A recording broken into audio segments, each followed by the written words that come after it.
Le podcast Un simple geste est présenté par le Centre de crise et prévention du suicide du Haut-Richelieu-Rouville, un organisme communautaire qui s'adresse aux personnes en crise ou en crise suicidaire, leurs proches ainsi que les personnes endeuillées par suicide. Notre équipe d'intervention œuvre auprès des citoyens de 21 municipalités autour de Saint-Jean-sur-Richelieu où nos locaux sont situés. La ligne d'intervention dessert quant à elle tout le territoire de la Montérégie. Nous nous devons d'offrir des services d'intervention 24/7 tels que la ligne téléphonique et l'hébergement de crise, d'intervenir auprès des personnes endeuillées par suicide à l'aide d'activités de postvention et d'un groupe de soutien, de rendre accessibles des suivis en face à face avec un intervenant et de donner des formations dans nos domaines d'expertise. Nous tenons à prendre un moment pour remercier notre commanditaire Shop Santé. Leur engagement envers le bien-être de notre communauté est remarquable. Grâce à leur large gamme de produits et à leur expertise, ils aident chacun et chacune d'entre nous à prendre soin de notre santé de manière globale. Vous pouvez profiter du service de ramassage en boutique à la succursale de Saint-Jean-sur-Richelieu. Commandez en ligne et récupérez vos articles directement en magasin sans frais d'expédition. Donc merci encore à Shop Santé pour leur précieux soutien. Nous informons notre audience que le contenu de cet épisode peut être difficile à entendre. Cela peut déclencher des réactions émotionnelles chez certaines personnes. Si vous ou un proche avez besoin d'aide, des ressources sont disponibles.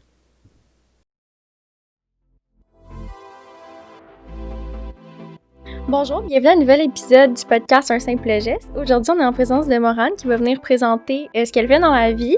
Morane est intervenante dans un centre de prévention suicide comme nous, mais elle a une particularité, elle travaille aussi en milieu carcéral. Donc, merci d'être là aujourd'hui avec nous pour parler de ce que tu fais. Je sais pas si tu fais un peu te présenter, dire un petit peu, ça fait combien de temps que tu travailles pour l'organisme, qu'est-ce qui t'a fait aussi là, vouloir partir le projet? Ouais, dans le fond, je travaille au Centre de prévention du suicide de Montréal depuis à peu près 3 ans, un petit peu plus que 3 ans. Je sais pas trop ce qui m'a amené vers la prévention du suicide, mais dès que j'ai commencé à être formée, je suis vraiment tombée en amour.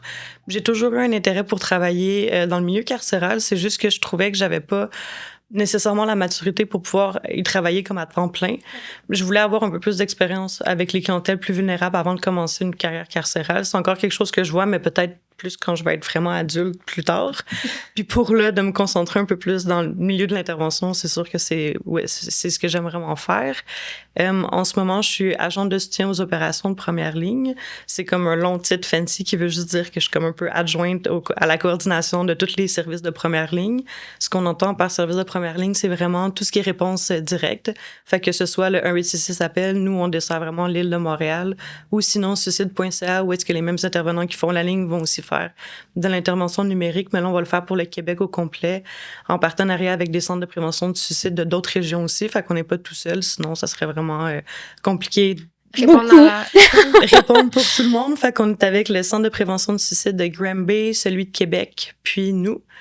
Puis c'est ça. Dans le fond, je suis comme à cheval entre ma position d'intervenante où est-ce que j'interviens quand même de première ligne puis de deuxième ligne, puis aussi un peu plus de trucs administratifs, genre la gestion d'horaire, puis soutenir mes collègues quand ils ont des interventions un petit peu plus compliquées. Puis quand tu parles de suicide.ca, je sais que c'est un réseau de clavardage.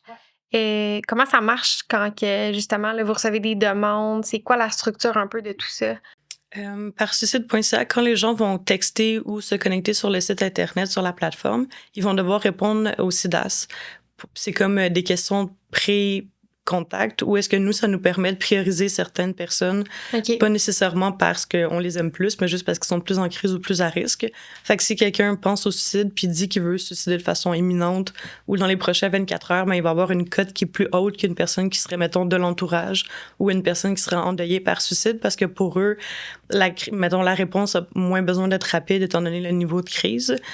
Aussi, si jamais la personne, ben, mettons, elle a entre 10 à 14 ans, mais je pense que la personne va avoir une cote qui est un petit peu plus élevée. Puis après ça, il y a d'autres questions qui sont posées dans le SIDAS, comme le niveau de contrôle des idées suicidaires, si la personne a fait une tentative de suicide récemment, puis d'autres questions que j'ai pas nécessairement en ce moment. Puis dans le fond, on a des codes 25, 50, 75, puis des codes 100.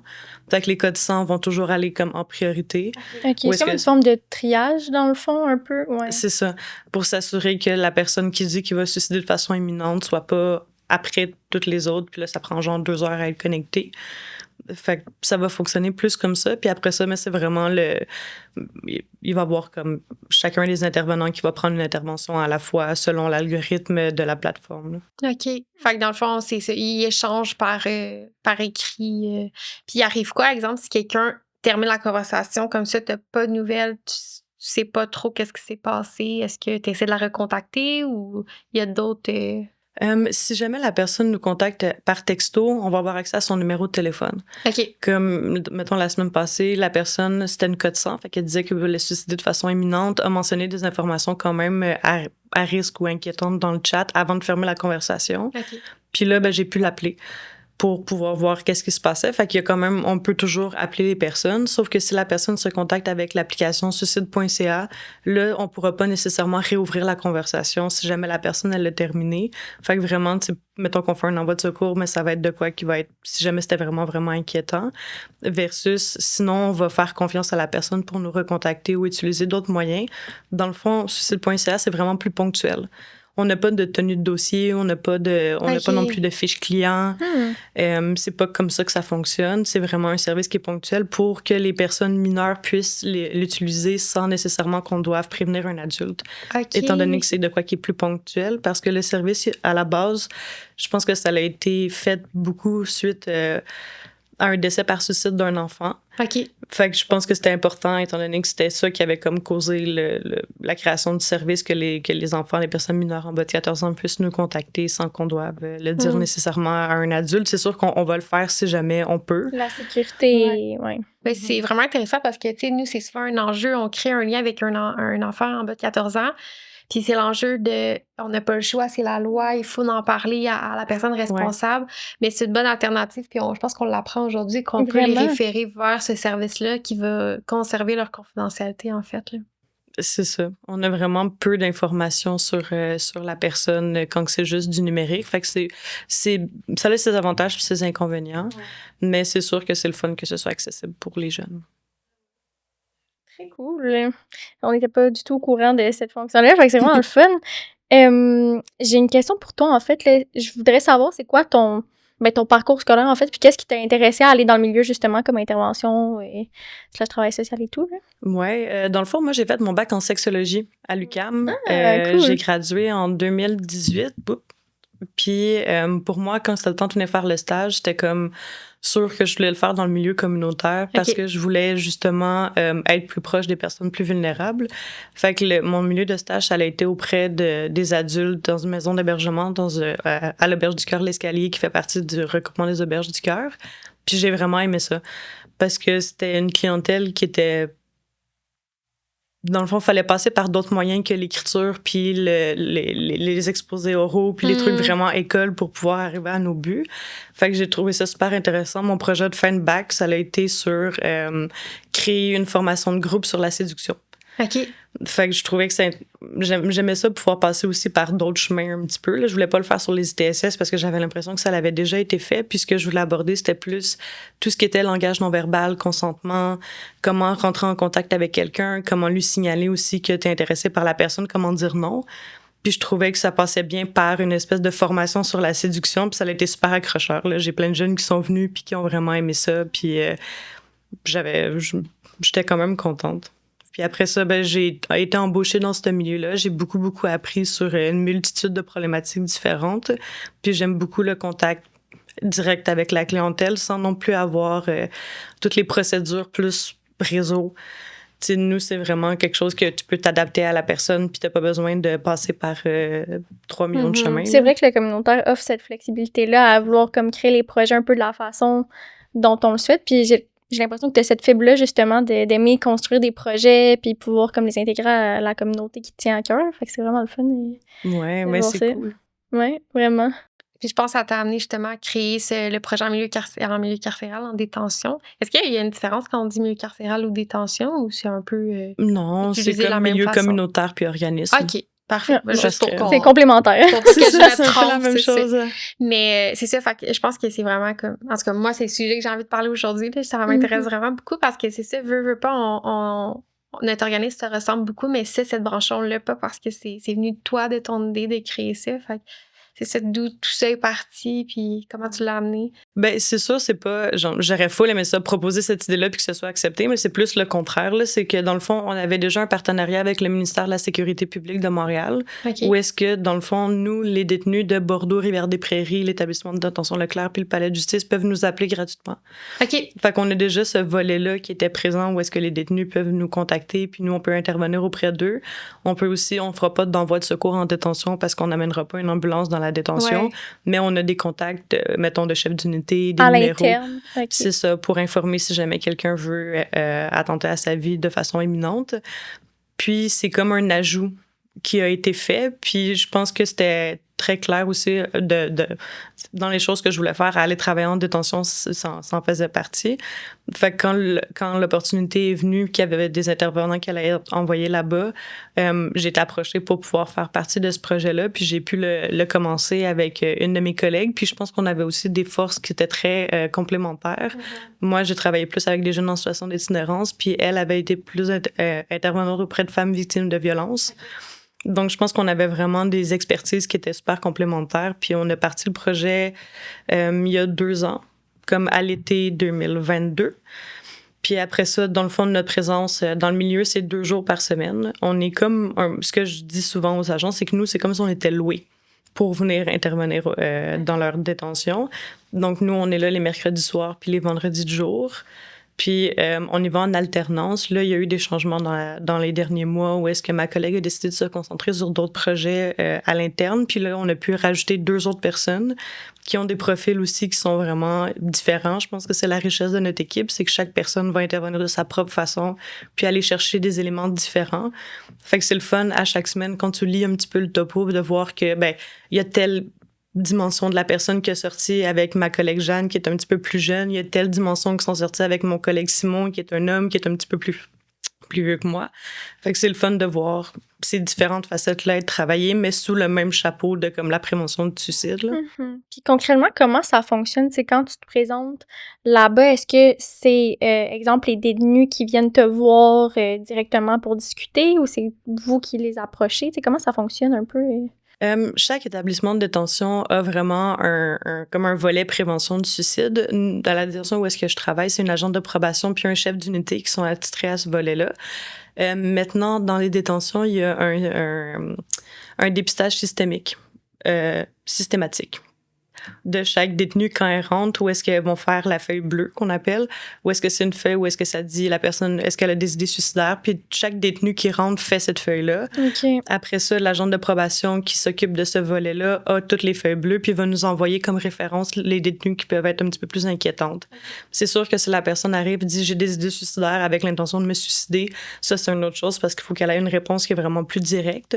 Mais nous, si jamais ça peut attendre, parce que, mettons, la personne, elle a fait une tentative il y a 2 ans, elle est occupante, elle est préoccupée.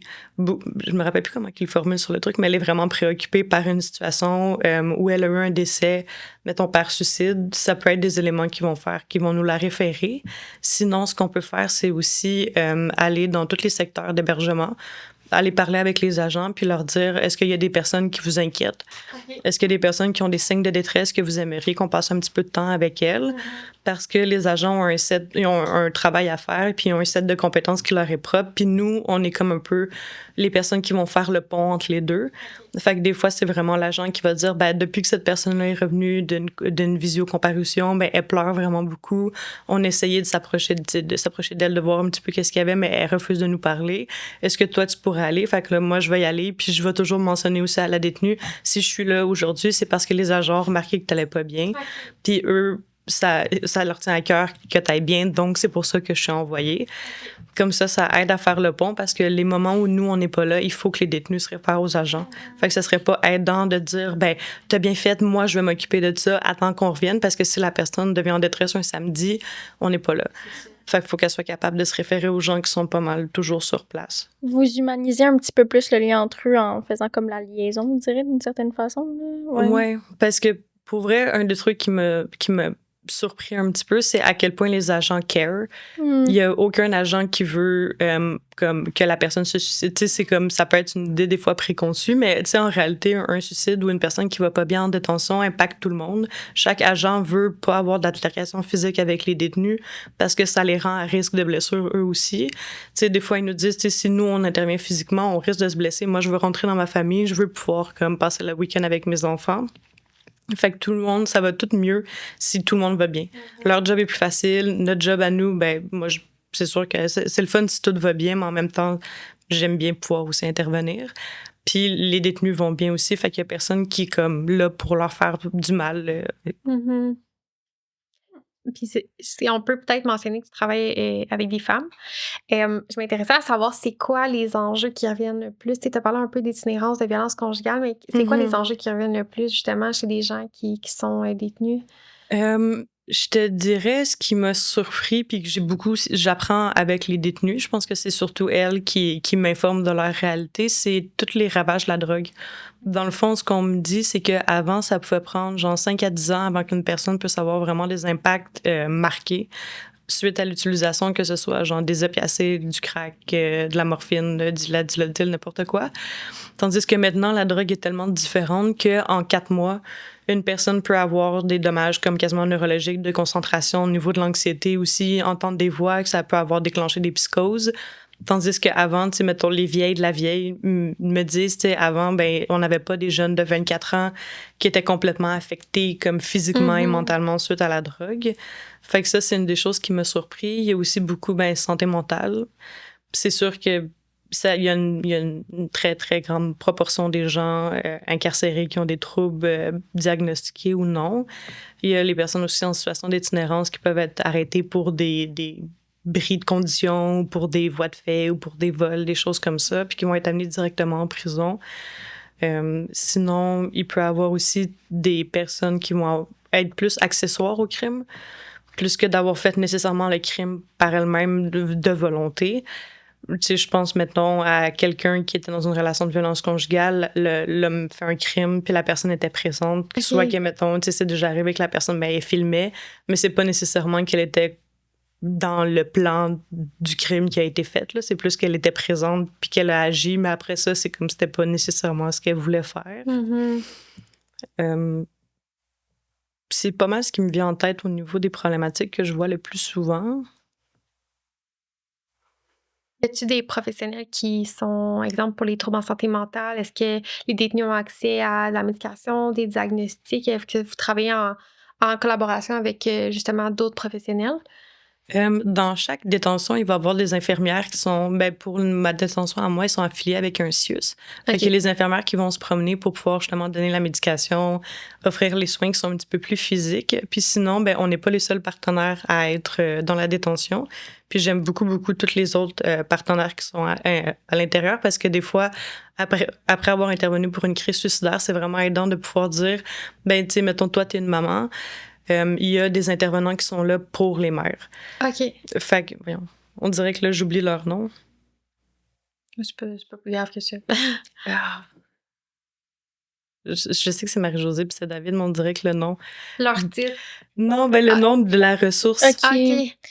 Est-ce que ça vous arrive des fois de faire des rencontres un peu multidisciplinaires entre les ressources au sein de la détention, ouais? Ouais, tu sais, des fois, ça va m'arriver comme, mettons, la personne, elle est vraiment en détresse parce qu'elle pense qu'elle va perdre la garde de ses enfants. Okay. Donc, je vais aller chercher ces intervenants-là qui, eux, sont plus outillés au niveau de l'informer au niveau des lois, de la DPJ, des choses comme ça, puis ils ont une autre façon d'apporter le discours. Fait que ça peut arriver. Il y a aussi des intervenants qui sont là pour les communautés autochtones. Donc, c'est déjà arrivé où est-ce qu'il y avait des détenus qui étaient complètement en crise, puis tu sais, c'est sûr que moi, je peux pas leur parler dans leur langue. Je parle pas Innu. Donc, des fois, ça peut créer une espèce de friction, surtout qu'ils sont comme, je suis tannée de parler en anglais. Ouais. Comme je suis tannée de parler en anglais, je suis tannée qu'il y ait personne qui me comprenne. Fait que là, ça peut m'arriver. Le plus beau partenariat que j'ai eu pour une intervention, c'était vraiment avec une aînée des communautés autochtones qui est venue avec moi, puis on a pu sortir la dame de l'isolement, la mettre dans une cour, puis elle a eu une séance de purification. Fait que c'était vraiment une partie de sa culture que moi, je pouvais pas lui apporter. Puis pour une personne qui est en crise vraiment depuis quand même un assez long moment, c'est le seul moment où est-ce que je l'ai vu vivre autre chose que la crise, puis vivre autre chose que juste la détresse, puis la colère, puis la tristesse.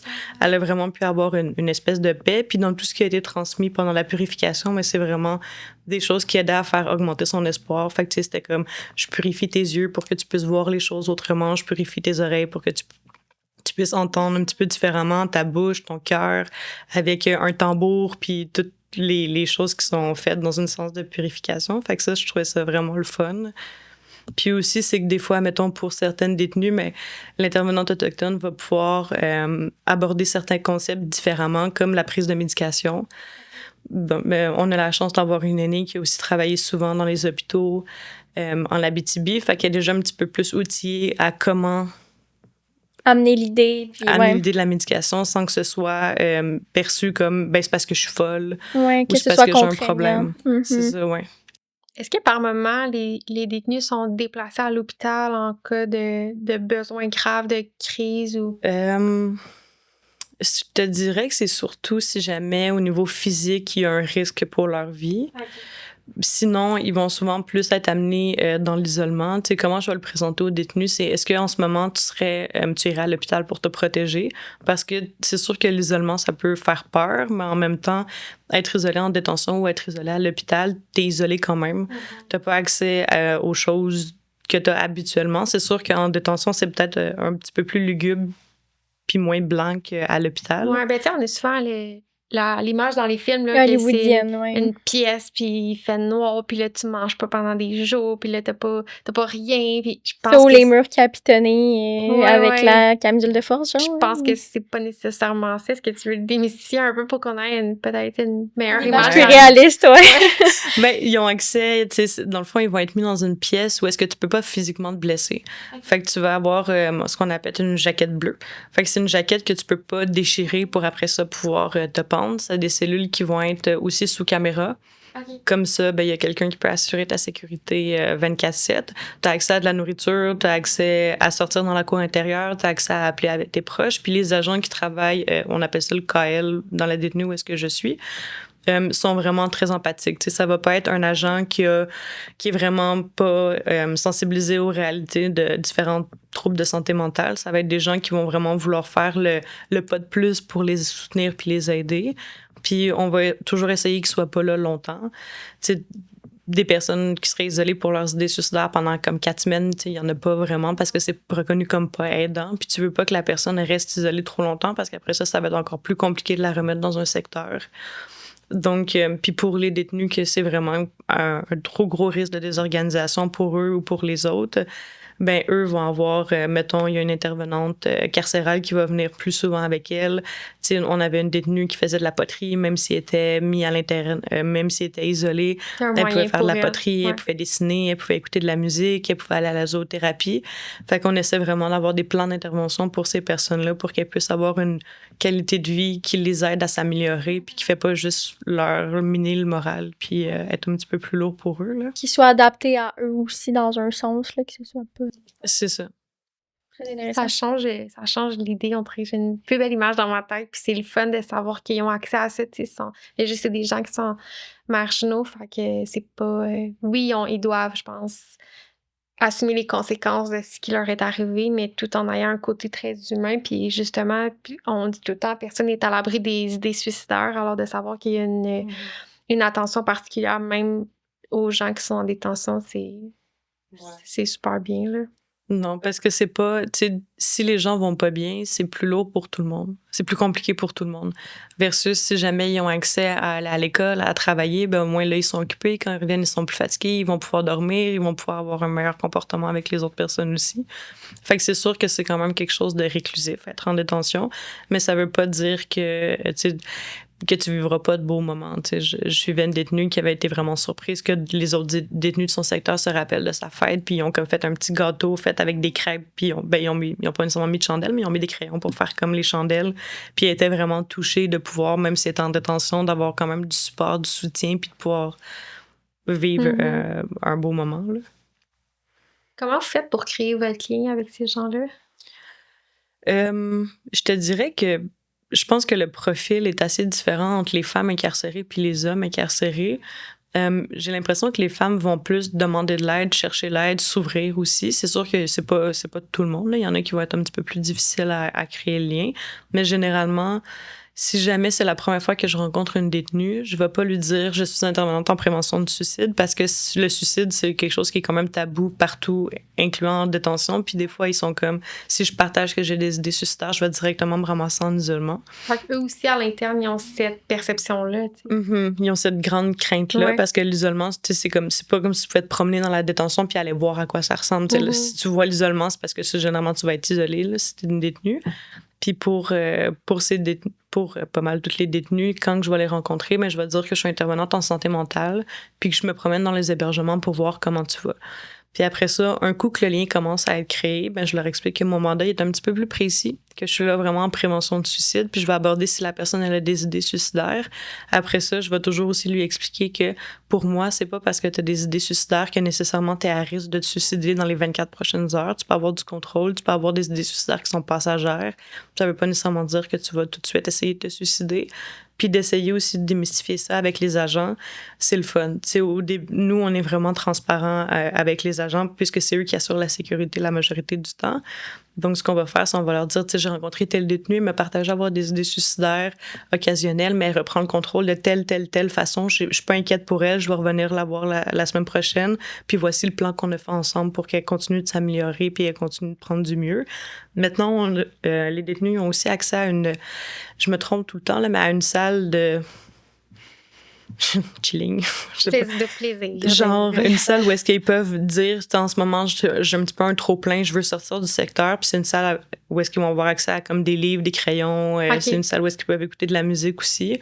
Puis ça peut vraiment aider une personne qui se sentirait un petit peu prise, comme ça, au moins, elle peut sortir de son secteur, elle peut marcher. Je vais toujours encourager les personnes à aller à l'école, à occuper leur temps. Il y a des travails aussi, que ce soit la buanderie, que ce soit la maintenance, la peinture. C'est toujours le fun de pouvoir meubler son temps un petit peu plus. Puis, y a-tu est-ce que, mettons, ton collègue qui, lui, est un homme avec qui travaille des femmes, est-ce qu'il rencontre plus de difficultés à créer ce lien ou au contraire, ça se crée plus rapidement? Pour l'instant, c'est sûr que sont nouvellement en poste puis nouvellement formés, mais ça se passe quand même bien. Il n'y a pas eu de détenus qui avaient nécessairement des réticences à ce que lui vienne intervenir parce qu'il y a déjà des agents carcéraux qui, eux, sont des hommes. Tu sais, c'est pas comme si c'était un milieu qui était vraiment comme hyper féminin ou est-ce que c'est juste des femmes. Tu sais, dans les intervenants, dans les autres ressources, il y a des hommes aussi. Comme là, j'essaie encore de trouver le nom de la ressource qui est pour les mamans parce que c'est vraiment une ressource qui est super intéressante où est-ce que elles peuvent faire un suivi avec les détenus qui sont mamans. Elles peuvent aussi les soutenir dans leur démarche avec la DPJ. Puis il y a aussi le programme Mère-Enfant. C'est FAD. Excusez. C'est bon, Bingo! C'est continuité famille auprès des détenus. Puis il y a des appartements dans lesquels les mères peuvent recevoir leurs enfants pour un séjour d'un week-end. OK. Fait qu'ils peuvent sortir... ils sortent pas nécessairement de la détention, mais c'est vraiment des appartements. Okay, au sein de la détention? Oui. Ah! Wow. Fait que ça, c'est, tu sais, quand, mettons, je rencontre une maman qui vient juste d'arriver, que les enfants étant enlevés pas nécessairement enlevés, mais qui sont sous le chef de la DPJ, d'être de leur dire, il y a des intervenants qui peuvent t'aider à garder le lien, qui peuvent planifier des rencontres en visio avec tes enfants, puis qui peuvent même t'aider à ce que tes enfants viennent pour un week-end. Ça peut faire le changement au complet. Tellement, ça doit tellement vous aider aussi à créer l'ambivalence dans des moments qui sont justement en détresse et qui pensent vouloir s'enlever la vie, mais de les rattacher à ces choses-là, puis de dire que c'est possible là, d'avoir un moment avec ses enfants ou avec quelqu'un qui s'apprécie beaucoup. Là. C'est ça, tu sais, il y a CEFAD pour les mamans, il y a OPEX qui les aide à pouvoir se trouver un emploi, puis aussi un domicile de l'intérieur de la détention. Fait qu'ils peuvent déjà commencer ces démarches-là, puis avoir peut-être un employeur qui les attend de la sortie. De la maison de l'Intervalle qui fait des suivis pour les détenus qui ont des troubles de santé mentale. OK. T'as les intervenantes autochtones. Fait que, tu sais, c'est le fun d'avoir tout ce réseau-là d'intervenants à l'interne où est-ce que tu peux référer selon les mandats. Puis après ça, eux vont nous référer les détenus quand elles vont un petit peu moins bien. Fait que c'est le fun aussi de pouvoir avoir quelqu'un qui te donne un petit peu un topo de la personne ou qui te donne des points un petit peu plus à aborder versus de rencontrer la personne pour la première fois. Ça peut être des fois aidant.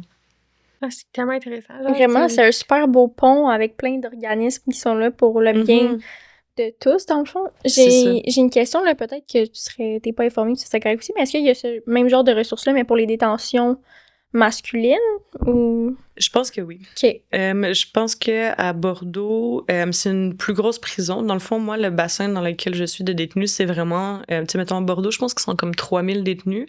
Nous, on a comme... En ce moment, on a comme 300 détenus, puis c'est beaucoup. OK. OK. Tu sais, fait qu'on... Je m'en dis, tu fais le tour rapidement, mais peut-être un petit peu plus Ben, c'est rapidement ça, tu sais, que t'as- quand t'en as Tu peux 3000. quasiment avoir un contact avec chaque personne versus 3000. Ben, c'est ça. Puis aussi, ben, il y a la réalité que quand t'es criminalisé une première fois, ça devient plus facile d'être criminalisé parce que les conditions que tu vas avoir à ta sortie, c'est des conditions qui peuvent être dures à respecter tout dépendamment de ton style de vie. Fait que ça se peut que toi, t'ailles comme condition de pas consommer, mais t'as un trouble de toxicomanie ou d'abus de substance. Fait que quand tu sors, si jamais tu te fais prendre, mettons, à une lumière rouge dans un auto, mais que t'as consommé, puis qu'ils voient que t'es criminalisé, mais tu retournes à la case départ.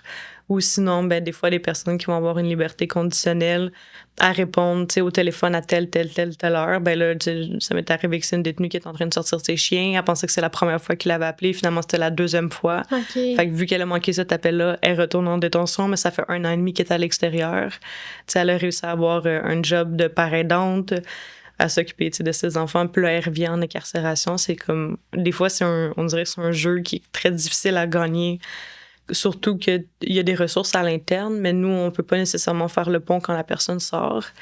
Il y a pas assez de ressources qui vont vraiment pouvoir aider et l'interne et l'externe. Il y a EFRI, Elizabeth Fry, la société Elizabeth Fry, qui, eux, font des suivis un petit peu plus. Ils ont aussi une maison de transition à l'extérieur, fait qu'ils peuvent accompagner les gens un petit peu plus. Mais dans les autres ressources, il y a aussi celle pour la continuité famille auprès des détenus qui, eux, ont un bureau dans lequel ils peuvent recevoir les détenus, puis recevoir les détenus avec leurs proches, même si eux aussi ont des casiers, OK. pour qu'ils puissent garder le lien avec des membres de l'entourage. Fait qu'il y a quelques ressources qui vont faire les deux, mais ça devient compliqué quand la personne tombe à l'extérieur. Puis est-ce que, dans votre évaluation, justement, mettons du risque suicidaire de la personne, est-ce que si la personne a fait des récidives, exemple, du milieu carcéral, ça joue un poids dans votre évaluation ou...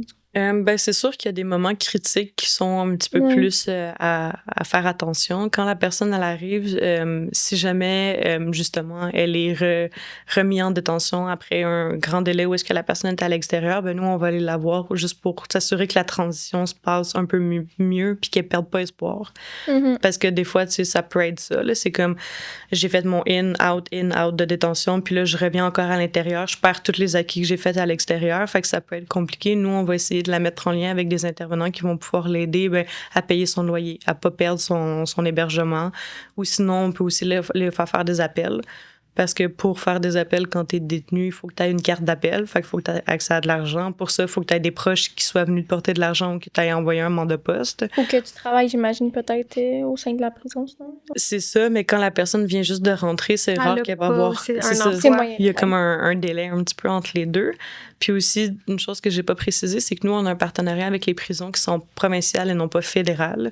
Donc, nous, ça va être des détenus qui sont là pour 2 ans moins 1 jour. Ou sinon, ça va être des détenus qui sont des prévenus. Dans le fond, Qu'est-ce que ça veut dire? c'est ça. Dans la détention, tu as des prévenus. Ça, c'est des personnes qui n'ont pas encore eu leur jugement puis leur sentence. OK. Puis tu as les détenus où est-ce qu'elles savent quand elles vont sortir. Fait que ça peut arriver aussi où est-ce qu'on a une personne qui a fait un crime qui va avoir une sentence fédérale. Fait qu'il va être, mettons, de 5 ou 10 ans. Mais en attendant qu'elle ait fait tout le parcours judiciaire, elle va rester avec nous. OK. Fait que même si c'est 2 ans moins 1 jour, ça se peut que quelqu'un reste prévenu pendant 3 ans parce que le temps de toutes les Oh my démarches God. au complet, ça prend, mettons, beaucoup de temps parce qu'il y a toutes les évaluations qu'il faut qu'ils soient faites, que ce soit évaluation sexologique, psychiatrique, tout le kit, ça prend quand même beaucoup de temps. Ou sinon, des causes qui sont reportées aussi, ça peut faire allonger un petit peu le temps. Puis est-ce que les prévenus sont dans une section différente? Est-ce que c'est séparé en ailes? Peu importe, là, je sais pas comment ça fonctionne. Ouais. Il va y avoir une aile pour les personnes qui sont sentencées, un secteur d'hébergement pour les personnes qui sont prévenues. Il va y avoir aussi un secteur d'hébergement pour les personnes qui ont des troubles de santé mentale ou est-ce que ça les mettrait à risque, que ce soit d'intimidation ou d'être amené dans des magouilles qu'ils réaliseraient pas trop. Fait que ces personnes-là vont être un petit peu protégées dans leur secteur. Il y a aussi un secteur où est-ce qu'il y a plus de personnes âgées parce que c'est au premier étage, donc c'est moins compliqué que de marcher. Puis tu as un secteur qui est maximum. Donc, pour les détenus qui auraient beaucoup de violence ou qui auraient eu beaucoup de manquements disciplinaires au niveau, justement, de agressivité et violence, les choses comme ça. Est-ce que tu as déjà vécu, justement, quelqu'un avec qui tu avais un lien qui est sorti puis que tu l'as revu rentrer? Oui. Oui? Comment que tu le vis? Moi, je le vis bien parce que je comprends que ça peut être un parcours qui est compliqué. Il y a aussi des fois des détenus, dans le fond, on peut les faire des relances quand ils sont à l'extérieur. Fait que des fois, ça peut arriver qu'on voit la personne à l'interne, la personne après ça, on l'appelle quelquefois à l'externe. On perçoit que, mettons, ben là, elle a rejeté. Tu sais, il y a certains facteurs de risque qui commencent à refaire surface. Puis après ça, ben on la revoit incarcérée un petit peu après.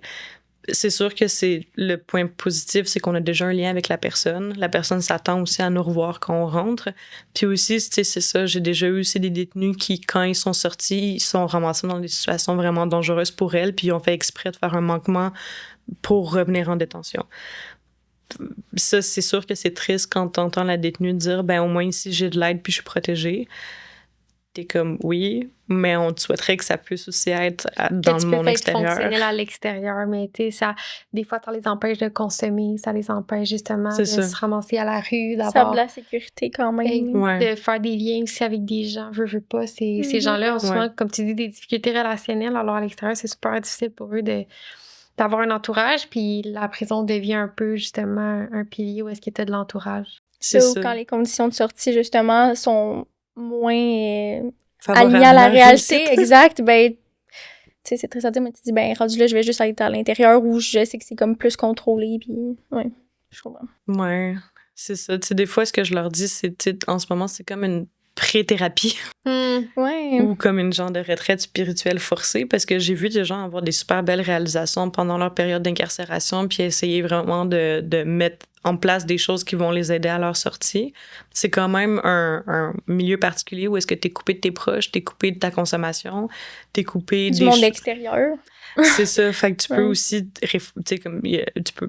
Généralement, ils vont réfléchir pendant quand même une bonne partie de la journée. Fait qu'après ça, ben, c'est de voir, tu sais, ta tête, est-ce qu'elle va vers essayer de s'améliorer, essayer de trouver d'autres alternatives qui vont faire que tu vas peut-être rechuter moins bas ou avoir, mettons, une thérapie à l'externe qui va te soutenir quand tu vas sortir.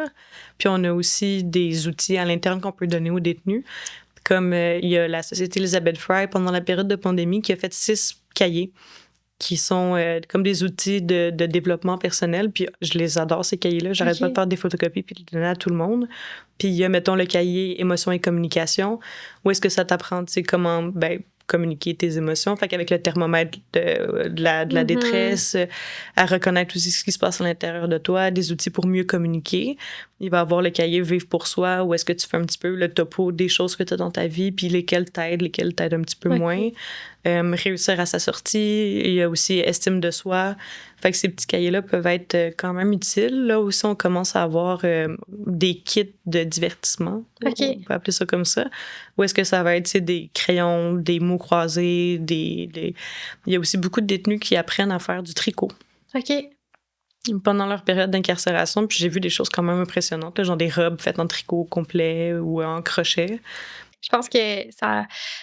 Votre travail aussi de les accompagner dans des apprentissages qu'ils n'ont jamais souvent fait. Là. Fait que c'est ça, justement, la gestion des émotions, apprendre qu'est-ce qu'on aime pas, tout ça a l'air des choses, on peut dire des fois même banales, mais ça a tellement une grande signification, puis c'est pas donné à tout le monde de justement être capable d'identifier les émotions, être capable d'identifier toutes ces choses-là qui sont quand même complexes.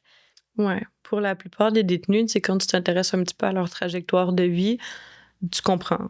Puis c'est vraiment... Quand t'es en mode survie puis que t'as pas le choix de faire de ton mieux avec ce que t'as, ben... C'est ça. Ouais. Tu sais, si t'as toujours été dans les centres d'accueil, les centres jeunesse, que t'as moins eu de soutien de tes parents, que tes parents aussi ont déjà été criminalisés une couple de fois, quand aussi au niveau du soutien émotif que t'as eu, c'était pas toujours adéquat, quand t'es victime de multiples agressions alors que t'as même pas encore 18 ans, comme ça peut être plus difficile après ça d'avoir un mode de vie qui est un petit peu plus stable ou de s'habituer juste à quelque chose qui est moins up and down.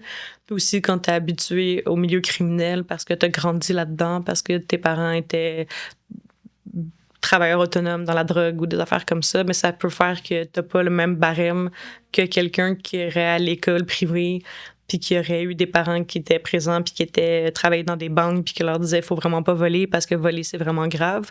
Tu sais, fait que c'est sûr qu'après ça, Ta ça tolérance au risque devient altérée de par le fait que tu as été exposé à du risque vraiment plus souvent, là, ouais.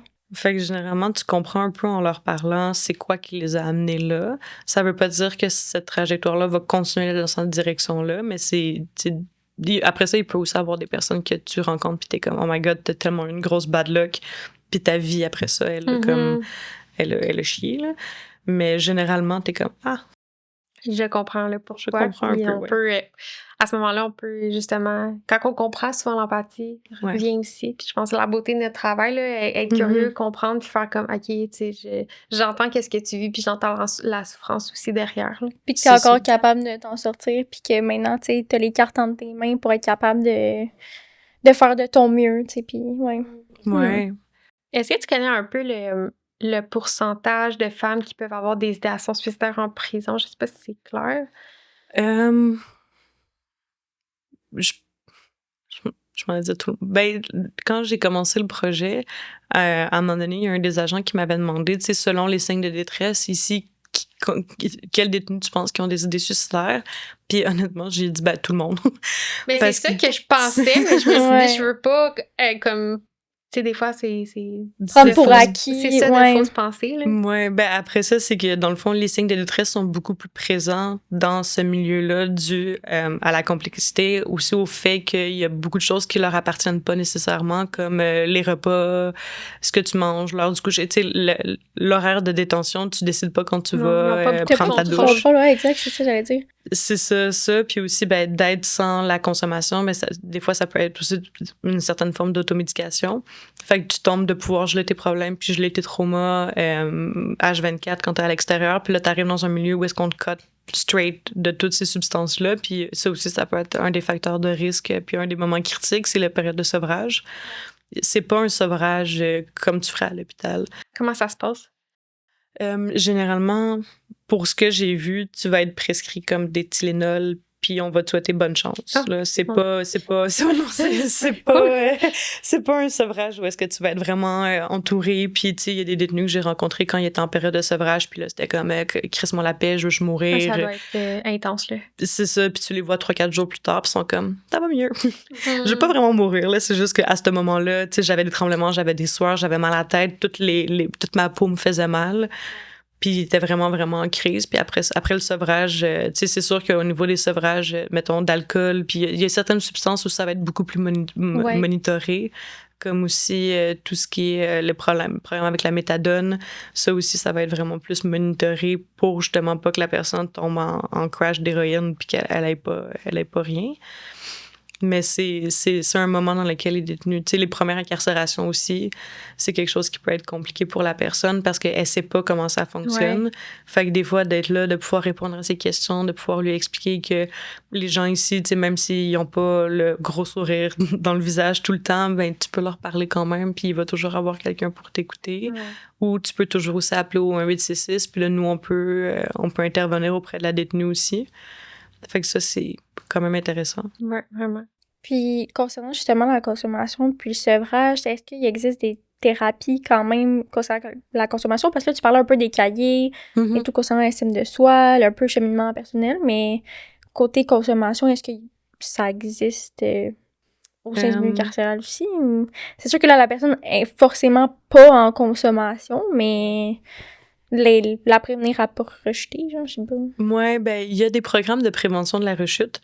Il y a, tu sais, ça, c'est vu que nous, on est vraiment plus dans le ponctuel, puis dans quelques suivis, je suis pas full aware de tout ce que les autres organismes offrent comme programme, mais tu sais, mettons le programme gestion de la colère. T'as aussi le programme prévention de la rechute.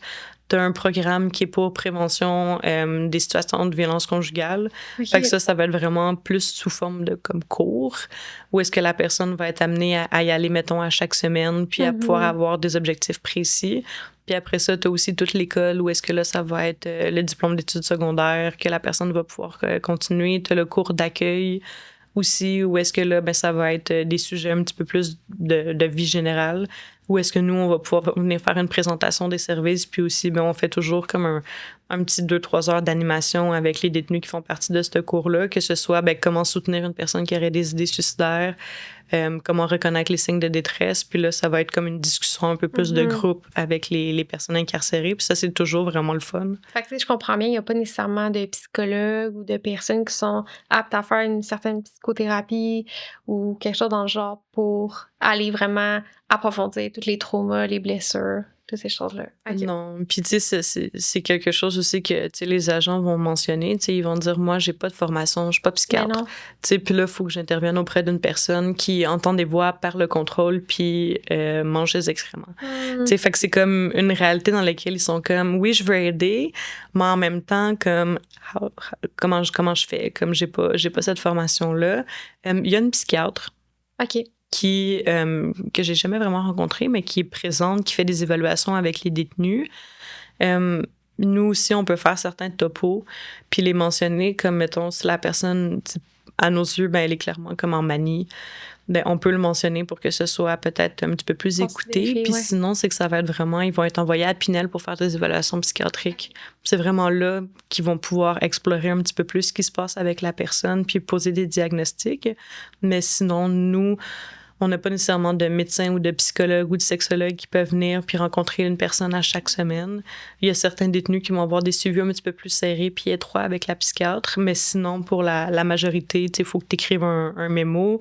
Il y a un médecin qui vient aussi, mais c'est sûr que c'est pas la journée où tu vas vouloir le rencontrer que tu vas le rencontrer. Il va falloir que tu écrives un mémo pour que tu sois mis sur la liste. Puis après ça, il pourrait avoir un ajustement de médication. OK, fait que c'est pas mal vous puis les organismes qui font plus le côté justement humain, intervention au sein de la détention. Puis j'ai une question pour toi. Je voudrais savoir, est-ce que ça t'est déjà arrivé justement de devoir comme un peu... j'ai juste le mot prendre soin, mais exemple d'un agent qui a vécu quelque chose de difficile, est-ce que ça arrive qu'eux aussi, des fois, ont peut-être besoin de ventiler avec vous, en fait, j'imagine, sur la réalité? C'est sûr qu'on a, le rôle de pont un peu entre les deux, mais au début du projet, surtout, c'était important de comprendre un peu leur posture à eux, puis comment eux voyaient la prévention du suicide, parce que même si je connaissais la prévention du suicide, je connaissais pas la prévention du suicide en milieu carcéral. Puis, tu sais, veux pas, c'est quand même la deuxième institution publique après l'hôpital où il y a plus de décès. Puis des agents qui ont, tu sais, ils vont dire décrocher des détenus, il y en a beaucoup.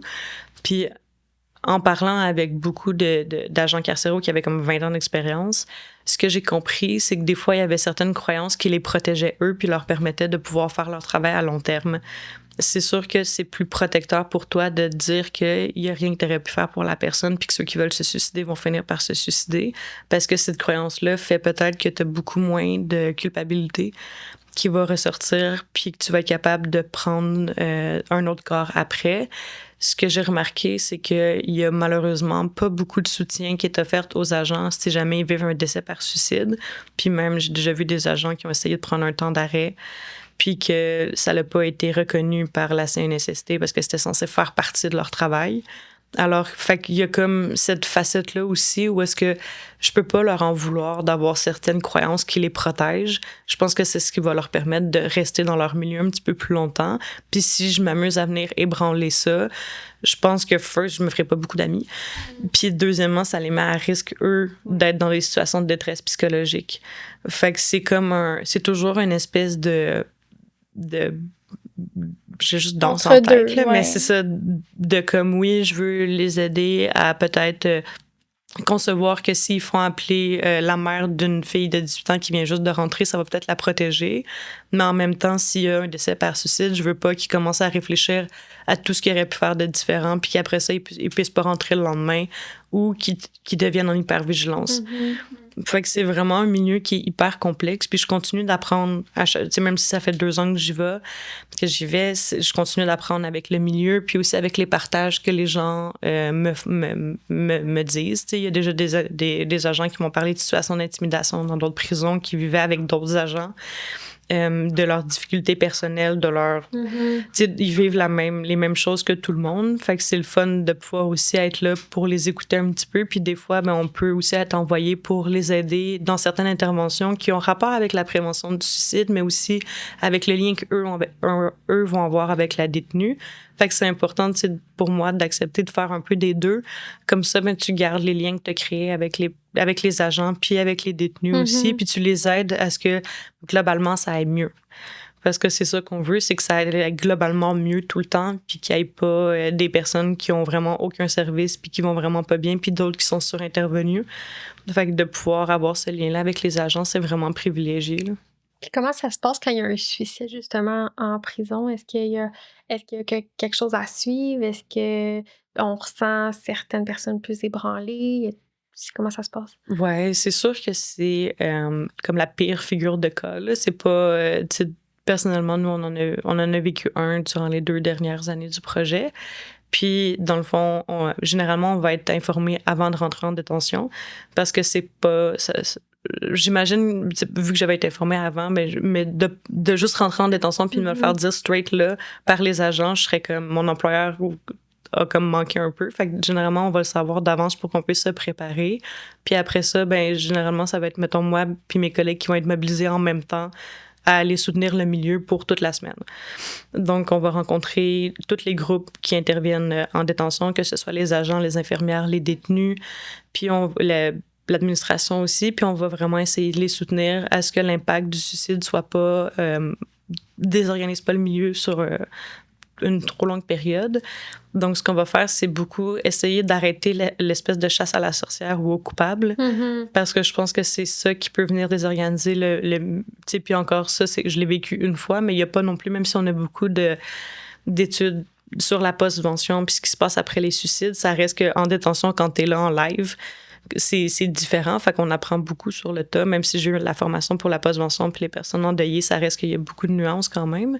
Puis après ça, c'est d'aider à ce qu'il n'y ait pas, mettons, les détenus qui pointent les agents qui pointent les infirmières qui pointent les agents, puis après ça, les détenus qui se pointent entre elles en étant comme, tu l'as envoyé chier 2 jours avant qu'elle décède par suicide, c'est de ta faute, toi, t'as pas voulu lui donner une bouteille d'eau telle journée, tu sais, comme, c'est pas nécessairement aidant. Fait que ce qu'on va essayer de faire, c'est qu'on va rencontrer toutes les personnes qui sont des témoins directs, parce que dans un secteur d'hébergement, si jamais il y a une personne qui décède par suicide, généralement, il va aussi avoir des interventions plus médicales qui vont arriver.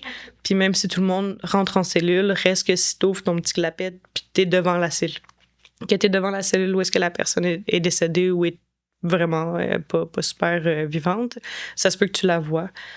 Fait qu'on va rencontrer les personnes qui peuvent avoir des images comme ça qui leur reviennent en tête, qui peuvent aussi avoir connu la détenue de près. On va aussi rencontrer les agents qui ont intervenu à ce moment-là pour s'assurer qu'ils vont bien, pour leur donner aussi une période où est-ce qu'ils peuvent ventiler puis vivre. Tu sais, c'est ça aussi, c'est que en détention, ça reste quand même rough là, comme milieu. C'est pas le milieu le plus câlin puis le plus câlinours. Fait qu'en prenant la personne puis en l'amenant dans un bureau, généralement, en début de rencontre, la personne va pouvoir juste vivre ce qu'elle a à vivre. Tu sais, sans même qu'on commence à parler. Si elle veut pleurer pendant 10 minutes, pleure pendant 10 minutes. Ça se peut qu'elle se permettait pas de faire ça dans le secteur parce qu'elle voulait pas être perçue comme faible. Donc, puis aussi pour les personnes qui ont, mettons, assisté ou qui connaissaient la personne, ça se peut que ça vienne leur chercher, puis tu sais, ça se peut qu'il y a eu déjà une historique de perte par suicide. Fait qu'après ça, si t'as perdu ton père ou ta mère, puis tu vois un décès en détention, ou si jamais tu viens juste d'arriver en détention, ça se peut que ce soit comme un accueil particulier puis un choc chez la personne. Fait qu'on va essayer de venir soutenir. Puis c'est beaucoup de leur laisser l'espace de ventiler, puis après ça, de les encourager à être indulgents envers eux-mêmes, indulgents aussi envers les autres personnes. Puis la finalité que j'avais trouvée un peu dans les interventions avec les personnes suite au décès, c'était vraiment qu'est-ce que cette personne-là aurait voulu pour le secteur. Puis généralement, tu sais, Elle aurait voulu que les gens s'entraident. Elle aurait voulu que les gens communiquent. Elle aurait voulu que les gens soient plus doux les uns envers les autres. Fait qu'en finissant avec ça, c'est comme comment est-ce qu'on peut honorer cette personne-là d'une autre façon, puis comment est-ce qu'on peut aligner nos actions pour qu'elle soit comme fière si jamais elle nous verra encore. Fait que en trouvant cette genre de finalité-là d'intervention, j'avais trouvé ça quand même pertinent, puis ça l'avait aidé à boucler un peu l'intervention d'une façon plus douce. Puis là, les gens, après ça, ben, je les encourageais justement à être plus indulgents envers les autres, à moins juger si jamais quelqu'un pleurait, puis à comprendre que les réactions sont toutes personnelles. C'est un moment très intense. Je pense que les détenus vivent... les détenus, mais tout le monde, en fait, tout le monde dans le milieu vit Ben oui. ensemble. Il y a personne qui souhaite voir quelqu'un d'autre décédé. Que t'aies un uniforme ou pas, c'est pas le fun, c'est pas le... tu sais, c'est tout... C'est le tout côté monde- humain qui embarque, là, au-delà de peu importe le titre que t'as ou le rôle. Mhm. Ouais. Attends, j'ai une question qui divague un peu, mais avec ton côté, justement, avec tes études en sexologie, comment est-ce que tu es capable d'un peu nous expliquer la sexualité en détention féminine? Je sais pas si tu as la réponse ou quoi que ce soit, mais... Il y a des couples. Ok. J'ai une détenue que je suis qui est fiancée avec une autre personne. Il y a des couples qui se créent à l'interne. C'est sûr que ils peuvent pas avoir de comportement sexuel comme apparent. Ok. Tu sais, ils pourraient pas, mettons, se frencher dans la cour intérieure sans recevoir un avis disciplinaire. Je pense qu'il en recevrait un. Sinon, je sais pas. C'est sûr qu'il y a risque d'agression sexuelle. Ok. Il y a déjà eu des fois où j'ai dû intervenir pour ça, pour changer une détenue d'une cellule à une autre pour la protéger d'un risque qui était vraiment concret puis présent. Sinon, ben, une des particularités aussi qu'on a dans notre prison féminine, c'est qu'on va recevoir les détenus trans. Ok. Fait que ce soit un détenu de transidentité de homme à femme ou de femme à homme, ils vont être envoyés chez nous parce que aussi, c'est que la prison pour laquelle je travaille, c'est une prison qui était fédérale pour les hommes, qui a été fermée en 2015 ou 2016, puis après ça, qui a été réouverte puis louée par le gouvernement du Québec pour y mettre les femmes. Fait que c'est une détention qui a été conçue pour être un pénitencier à comme 800 détenus, puis longtemps une prison qui est provinciale à comme 200-300 détenus. Fait qu'on a des ailes de plus qui sont pas utilisées. OK. Fait qu'on reçoit justement les personnes trans, puis on a aussi l'école de formation des nouveaux agents carcéraux, vu qu'on a comme un super gros terrain. Ouais. Donc, on a de l'espace pour pouvoir les accueillir puis les protéger aussi. Puis ça pourrait être des gens qui pourraient être plus à risque si jamais ils vont dans les détentions masculines. Donc, nous, ils vont être un petit peu plus protégés puis être mis ensemble aussi. C'est vrai que c'est un enjeu qui est de plus en plus parlé. Fait que c'est le fun de voir qu'il y a cette possibilité-là pour ces gens-là de pas être un endroit où est-ce qu'ils pourraient être en danger, justement, ou vivre certaines agressions, quoi que ce soit dans ce genre. Ouais, de voir qu'il y a déjà des choses mises en place puis que ben nos lois puis nos règlements un peu s'ajustent déjà à cette réalité-là parce que sinon c'est vrai que ça pourrait tomber un petit peu au milieu de nulle part. Donc c'est le fun de savoir ça. C'est ça. Puis, tu sais, c'est au niveau de comment la loi est faite, t'as pas nécessairement de barème où est-ce qu'il va falloir que tu ailles changer ton nom ou changer ton M.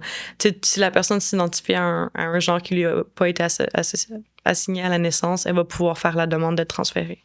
OK. Même si légalement parlant, exemple, les changements n'avaient pas été faits. OK, c'est super intéressant à savoir, c'est super inclusif.